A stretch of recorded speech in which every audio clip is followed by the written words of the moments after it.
Right, this Sunday, 8 PM, England kick off their Euro 2024 campaign with their Group C opener against Serbia. Gareth Southgate has gone from national team player to national team manager, and during that journey, he has been both loved and hated in equal measure by England fans. But for me, the facts are the facts, and that is that no manager has gelled an England team in my lifetime like Gareth Southgate has, ridding the changing rooms of cliques and player power. No manager has ever been more successful guiding the Three Lions during my lifetime, consistently making it out the groups, making it deep into tournaments. No manager has given us the moments that Gareth Southgate's England team has given us. We all remember where we were when Kieran Trippier's free kick hit the back of the Croatian net. We capped off a couple of shit pandemic-ruined years by singing his name with our pals while watching England smash the Germans at Wembley and make it all the way to the Euro 2020 final. We rode through the lows like Kane's penalty miss against France and our subsequent exit of the World Cup. But regardless of your Southgate stance, whether you believe that he holds us back and our performances in tournaments to date under him have actually been more of a reflection of the talent we have in the squad rather than his managerial ability, this story, ladies and gentlemen, does have one more chapter. The last dance for Southgate's England begins on Sunday against the Serbians, and I am fucking buzzing for it. I love an international tournament, and I tell you what, this is an international tournament that I give England just as good a chance as anyone to succeed in. So in this video, we are going to preview the match and speak about our opponents, Serbia. I'm going to give you guys my ideal starting lineup that I would like to see England play against Serbia with, and ultimately, I'm going to give you my prediction of how I think England get on in this match. But before we get into all that, people, please do me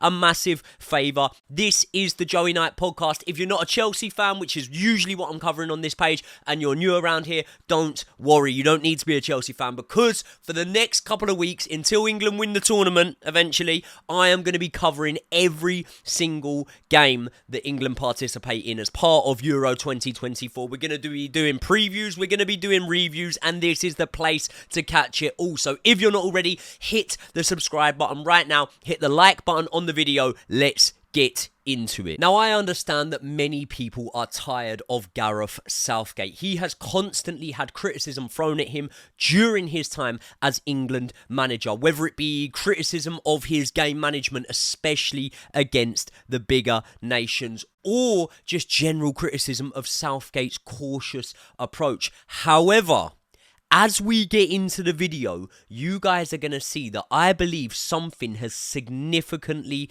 changed, and it could give us a real indication of how England intend to play in this tournament. But before we speak about that, let's speak about England's form going into this tournament. And again, this has been one of the main areas of criticism that has been levelled at Gareth Southgate, and maybe one of the reasons why fans at the moment aren't feeling as optimistic as maybe they were going into this tournament a couple of months ago, because we've only got one win in 5, and let's be honest, that was against Bosnia. We didn't even look that great in that match anyway, and in that time we've obviously been beaten by Brazil and Iceland. But before that run, we were actually unbeaten in 9 games, and we had 2 wins over Italy in those 9 games. One of them was in Naples. We also had a win over Scotland. That was at Hampden Park. Ultimately, I didn't think after that unbeaten 9 games that we had any more or any less chance than I do now after 1 win in 5 games. Because for me, I don't really look at the form going into a tournament all that much, and there's pros and cons for this, and maybe I could be proven naive for doing so. But ultimately, we look at teams going into this tournament, France, they've only won 2 out of their last 5 games, so not a million miles better than England's form going in, and France are still fancied, Portugal are coming off 2 losses in their last 4 games. And actually, when you look at those losses, Croatia, decent nation, they can definitely pull off upsets over anyone. We've seen that time in, time out as tournaments have gone by. Slovenia, Another one, you wouldn't expect Portugal to lose to a Slovenia side because they're not that fancied at this tournament. But ultimately, Portugal are a team that many people are saying can go deep in this tournament. So I don't think that other nations even are as bothered about the form going into tournaments as maybe England are. Ultimately, you will be remembered for the things that you will be remembered for, and that is not qualification. When we speak about Fabio Capello's reign as England manager, we don't speak about an amazing qualification campaign he had, did we? We'd speak about how he gets on at tournaments, right? Not in qualification. So as much as you can look at Italy and you can say, well, they were on great form going into the Euros, you know, I think it was 27 games unbeaten under Roberto Mancini. For every example like Italy's unbeaten run I can give you, I can also give you examples of teams that weren't playing well before tournaments or even at the start of tournaments. Listen, we didn't actually play very well going into the last World Cup, you know. I think we were 5 games without a win. I think we got beat 4-0 by Hungary in that time. But ultimately, when that World Cup started, England were looking very good. We were pressing from the front. We were looking like a team that were bang up for it. And despite the fact we went out in the second knockout game to France, that was a France team that came within whiskers of lifting the World Cup. The team that did lift the World Cup, by the way, that year was Argentina. Well, guess what? They lost their opening group game to Saudi Arabia. And at that point, I don't think people would say that they were on great form. I don't think people were looking at that and going, yeah, Messi's going to drive them to the trophy at this point. We won more games within 90 minutes in the group stages of the last Euros than Portugal did of the Euros before that. And guess what? Portugal won that tournament. So what I'm saying is, it only really matters when it matters. And when it's mattered for England, for the most part, Gareth Southgate's England side have put in good performances. And ultimately, good hasn't been good enough because we haven't won anything. But I tell you what, we've come a lot closer to winning anything than we ever had previously in my lifetime. And as much as people can say, oh, you know, Gareth Southgate's too pragmatic, I would argue that does an underdog, which I do believe England have been up until this point in tournaments, or at least a nation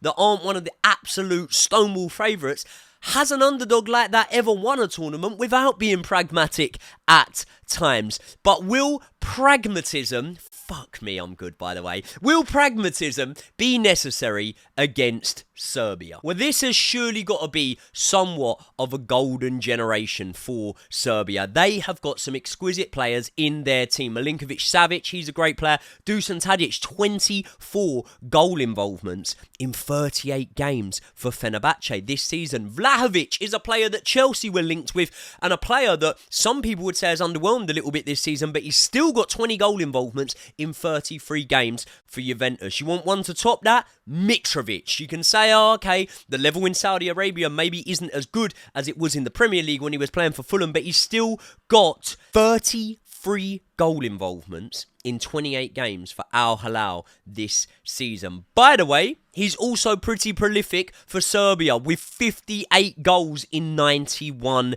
games. And he comes into this tournament having scored 5 goals in his last 7 games for Serbia. I would be shocked if Mitrovic doesn't help himself to a few goals in this group. But despite this being somewhat of a golden generation, I'm going to put it out there, Serbia still ain't that great, you know. Like, they've kept 2 clean sheets in their last 12 games, as opposed to England's 6 clean sheets in that same amount of time. And when you look at the fact that England are seen to be on a little bit of a bad running form with just 1 win in 5, I think that makes it even more impressive. So when England aren't playing well, our defence is still a little bit tighter than Serbia's defence. But I've always said that friendlies and qualifiers don't really matter. It's what you do on the biggest of stages that matters. And how do Serbia usually do at the Euros? They don't, because since separating from Montenegro and competing solely as Serbia, they haven't actually qualified for a Euros. They did, however, come within a couple of kicks of qualifying for Euros when they were in qualification for Euro 2020, but obviously they were defeated in a penalty shootout by Scotland, and that means that this time round they have bucked the trend. Is that a saying? Buck the trend? Something like that. Basically, they've qualified this time round, so good on them. Despite me saying it doesn't really mean much, not great form coming into the tournament. 4 losses in their last 10 games. That being said, as we say, this is going to be their first tournament competing purely as Serbia, and for that reason, they will be looking to make history in Germany. Speaking of history, by the way, you have to go back nearly 20 years, over 20 years in fact, since we last played Serbia. It was when they were still Serbia and Montenegro. We beat them 2-1 on that day with goals from Joe Cole and Steven Gerrard at the Walkers Stadium. And being that that game was 21 years ago, we've literally got nothing to really base how England are going to get on against Serbia other than where we see their squads and where we see them in the world football rankings at the moment. I honestly do think that these lot are going to make it a tough physical test for England. More than likely, they're going to be looking to rough us up a little bit. And as we've seen in tournament football in years gone by, especially with Greece 20 odd years ago, lower ranked teams can pull off huge shocks and go deep. But this is not one of those times, because we are surely gonna have too much for these boys. So let's speak about the starting 11 that England will need to do it. Right, so as you can see on screen now, this is my perception of what I view to be a full-strength England starting 11 going into this tournament with the personnel that we have available. Obviously, Jordan Pickford in goal. I don't think there's any sort of debate there. Kyle Walker at right back. John Stones. Now, we're hearing that he has resumed full first-team training. He could be back from injury for this match. However, if it was not John Stones, I'd probably go with Joe Gomez. He's coming off the back of a decent season with Liverpool finishing third. He played around half of the minutes available to him. He obviously played in Liverpool's Champions League final win over Spurs. He's also obviously won the Premier League with Liverpool, an FA Cup, couple of League Cups in there. He also played in Europe this season as part of Liverpool's Europa League campaign, meaning that with the options available to us, possibly Lewis Dunk, for example, I just think that Joe Gomez is the most qualified to start if it is not John Stones in there. But hopefully John Stones is fit and available. We can have him in there. Gahey next to him. Obviously, no real experience at tournaments with the England senior team. However, he captained England at under 19 level, under 21 level. It will be noted that it will be a big step up here for Gahey, but I have belief in Gahey. Good end to the season as well with Crystal Palace. Then we've got Trent, Rice and Bellingham in midfield. Saka, Kane and Foden. Now this, right, that you're seeing on screen now is almost like a golden generation style team. But unlike the golden generation, this team has options off the bench, because you could bring on Cole Palmer, Anthony Gordon, Kobbie Mainoo, Eze, Watkins, just to name a few. We've still got more players on there that could obviously make an impact. But the reason I say that this is more of a golden generation style team is not purely down to the talent we have within the starting 11, but more so the way that everyone's just kind of fitted in to this 11. But just because everyone fits into this team, it doesn't necessarily mean that this is the strongest starting 11 or the 11 best suited to how Gareth Southgate's England want to play in this tournament. I watched a really interesting video, really good video the other day that was put out by FourFourTwo. I'm going to link it in the description. So if you want to have a sort of indication on how England could potentially approach this tournament, definitely have a watch of that video. But in a nutshell, Southgate's England in the first 2 tournaments ended sort of mid-table in the list of teams when it came to possession won in the final third. And now in the last tournament, they jumped all the way from mid-table up to second. I think it was only behind Brazil in terms of possession won, tackles made in the final third. And that's why any player who is not good enough or willing enough to win possession in the final third is now unsafe from the lineup. And despite many people thinking that Gareth Southgate is a pragmatist and that England need a manager that's really going to take the handbrake off and go for it, I would argue that Gareth Southgate has progressively gone for it more in games as his England managerial career has continued. You look at his squad selection. this time round. And already, for me, the exclusion of key senior players that have done it for him at tournaments gone by tells you that Gareth Southgate is already not playing it safe in this tournament. I think that Southgate is going to go for it in this tournament, but going for it doesn't necessarily mean that you will find a space for all of your best or most talented players.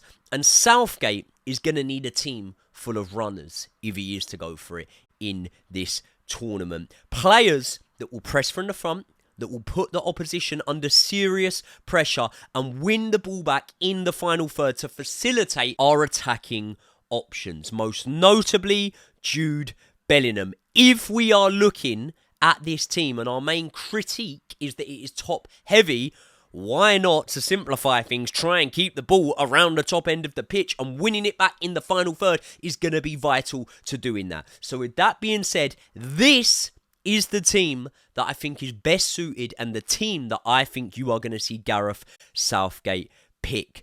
Defence is exactly the same, more or less, as I said. Conor Gallagher coming in and Trent Alexander-Arnold coming out. Now, Trent Alexander-Arnold is going to be a player that we do rely on in this tournament. However, I just don't know whether he'll be a player that is in the starting 11 for games in this tournament.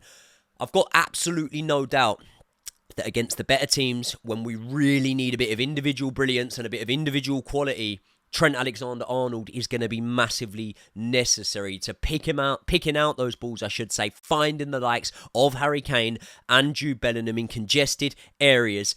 But to start the matches, I think that a man in Conor Gallagher is going to be a lot better. When we look at this team being top heavy and we acknowledge the fact that the defence is a little bit weaker than in tournaments gone by, and even then the sort of criticism that was levelled at this team was probably still that it was top heavy. So with a weaker defence, I think it needs more protection. And I think when you put Trent Alexander-Arnold next to Declan Rice, I don't think you get that sort of protection. I don't think you get the ground covered. I don't think you get the ground duels won. I don't think you get the interceptions and the tackles made. Creatively, I think it's a lot better. But I do think for a team that needs to protect their defence and do a lot of running, Conor Gallagher is going to be your man for that. His defensive stats are better than Kobbie Mainoo's as well. So I think that if you ask Declan Rice especially, the man he's going to want next to him is Conor Gallagher. Jude Bellingham, he is actually the player that won the ball back most in the final third in the entire 2022 World Cup. Not just for England, in the entire tournament. So he is going to be vital to playing this system. Now, there's only one other change because I'm keeping Saka in now. I'm obviously keeping Harry Kane in there. But Anthony Gordon comes in and Phil Foden comes out, and people will look at Phil Foden's season. He has just had the performances, the match-winning performances, the elevation in his importance to that Man City team, and they'll tell me I'm absolutely crazy. But when we are looking at a team that can win the ball back in the final third, and also when we look at this team and we go, the main weak point could potentially be Kieran Trippier, who's been a brilliant player for England and is a brilliant player, but he's playing over on the other side this time out, or we're assuming he will be over at left back, out of position. I think that's a real weakness. Now, if you ask Kieran Trippier, who do you want in front of you, Phil Foden or Anthony Gordon, not just because they play for the same club, Anthony Gordon will be the man that he picks because he offers so much more defensively. Per 90, Foden wins less tackles, less blocks, less interceptions, and the running stats are all lower than Anthony Gordon. The exclusions of James Maddison, Jack Grealish, Marcus Rashford could all be put down to their club form, but you could also flip it and put it down to the fact that their running and defensive stats are so much lower than a player like Anthony Gordon's. And if you look on the left-hand side for England, Phil Foden's never had a real great game or run of games when he's been playing left wing. Again, it comes back to what I've said about the golden generation. It reminds me of Scholes, left mid. You're just putting a player out of position for the sake of getting them in the team. And Phil Foden, I don't want to call him a luxury player, but he's a player that's not going to offer you the same sort of defensive ability as other players that we could select from. So, if we are going to build the team around Jude Bellingham, I don't know if we can afford to have Phil Foden in there. Now, the first lineup that I went with, in an ideal world, would work perfectly, and then we don't have to have any of these headaches. We get the likes of generational talents in Trent Alexander-Arnold and Phil Foden starting the games. But maybe it's the pragmatist in me, or maybe I just understand the way that Gareth Southgate will think a little bit. It's this lineup that I think you're more likely to see. And I think that the harsh reality is that if England are to win this tournament, some players like Foden, like Trent Alexander-Arnold, may have to show their importance coming off the bench rather than being in there from the start. I think that the England team that you're seeing on screen now will have bundles of energy, really good legs, will work really well as a better cohesive unit than the star-studded lineup that I showed you before maybe would. So I'd really not be at all surprised to see England go with this lineup from the first game. However, I do think that the England lineup is going to change a lot in the tournament, maybe more than other nations as well, you know. And then I think that that is where we see the fruition of Gareth Southgate's good work in creating a real harmony, a real bond, a real good atmosphere amongst these three Lions team. Because in years gone by, when players weren't being used, I'm not saying they didn't come off the bench and give it their all, but it was very hard to replicate that harmony. It was very hard to have a good feeling in the side when there's guys that are performing out their skin for their club and still can't get a look in for their country, and then ultimately there will be a feeling of resentment there towards the management.